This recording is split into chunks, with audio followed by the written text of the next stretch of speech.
भारतीय स्वातंत्र्याचा आपण अमृत महोत्सवी वर्ष साजरं करतोय, मात्र आजही अनेक समाज जे आहेत ते स्वातंत्र्यानंतर देखील उपेक्षित आहेत आणि त्याच सोबत अनेक सुविधांपासून देखील वंचित आहेत। असाच एक समाज आहे तृतीयपंथी समाज। मात्र या समाजाने देखील आता एक वेगळी दिशा जी आहे ती संपूर्ण राज्याला दिलेली आहे। आता आपण जिथं उभा आहोत हा शेळीपालन व्यवसाय जो आहे तो तृतीयपंथीय समाजाने सुरू केलेला आहे आणि पहिलाच प्रकल्प जो आहे राज्यातील हा प्रकल्प या ठिकाणी आता कार्यान्वित झालेला आहे आणि सामाजिक न्याय विभाग असेल किंवा समाज कल्याण विभाग असेल यांच्या सहकार्याने हा सर्व प्रकल्प जो आहे तो सुरू झालेला। आपल्यासोबत या तृतीयपंथी समाजाच्या सगळ्या दिशा शेख आहेत। ताई, आपण जर बघितलं तर अनेक वर्ष उपेक्षित समाज आणि भिक्षेकरू समाज अशी जी ओळख आहे ती आता पुसण्याचं काम या प्रकल्पाच्या माध्यमातून होताना बघतोय। कसा आनंद होतो?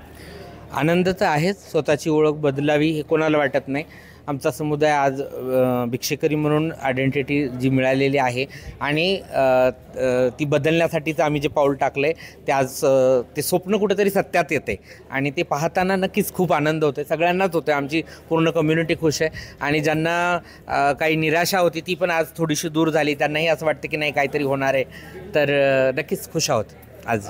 हा जो प्रकल्प आहे खरं तर कोणी याला सहकार्य केलं, शासनाने देखील कसं सहकार्य? मला एक गोष्ट तुमच्या माध्यमातून सांगायची वाटते की मी रस्त्यावर उभी असताना जे लोक माझ्या हातात 5 रुपये देतात ना, त्यांनीसुद्धा या प्रकल्पाला मदत केलेली आहे। कारण की या प्रकल्पाची जमीन आम्ही 80 जणींनी भिक्षुकीतल्याच पैशातले थोडे पैसे जमा करून संस्थेच्या नावावर डोनेट केले आणि त्यातनं ही जागा घेतलेली आहे। तर असं नाही की ही ठराविक एका व्यक्तीची संपत्ती आहे, ही त्या सगळ्या लोकांची ज्यांनी आम्हाला भिक्षुकीमध्ये 2-5 रुपये आमच्या हातात टेकवले असतील त्यांच्याच देणगीतनं हा प्रकल्प उभा राहतो।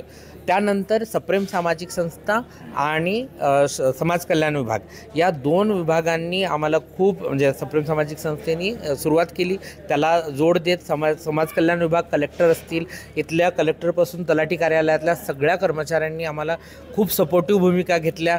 ज्या गोष्टी आम्हाला हव्या असतील त्या अर्जंट उपलब्ध करून दिल्या आणि त्यातनं हे स्वप्न साकार झाले असं मला वाटतं। तर सगळ्यांचा हातभार आहे।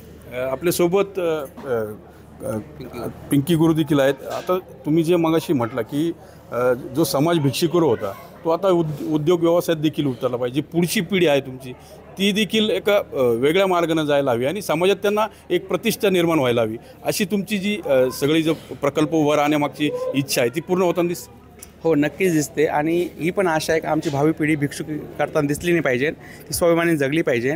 आणि जसे सर म्हणले की आमच्या व्यक्ती कुठंतरी ज्यावेळेस शासनाच्या दरबारी असेल त्यावेळेस आमचा तिथून पुढं आमचं काय म्हणतो विकास होईल, तर आमच्या समाजातल्या व्यक्ती पुढे गेल्या पाहिजे, कोणीतरी आमदार खासदार बनलं पाहिजे, कोणीतरी शेषरी कोणीतरी लाल दिव्यात फिरल त्यावेळेस आमचा समाज कुठेतरी बदलेल। ही तर बीज आहे, आता इथून आम्ही चालू केले, आता हे रोपवायला खूप वेळ लागणार पण नक्कीच समाज बदलणार। हा जो दिशादर्शक प्रकल्प आहे तो सुरू झालेला आहे आणि कुठंतरी मुख्य प्रवाहात हे तृतीयपंथी देखील येताना आता पाहायला मिळत आहेत। मनोज गाळेकर, TV9 मराठी, चितळी, अहिल्यानगर।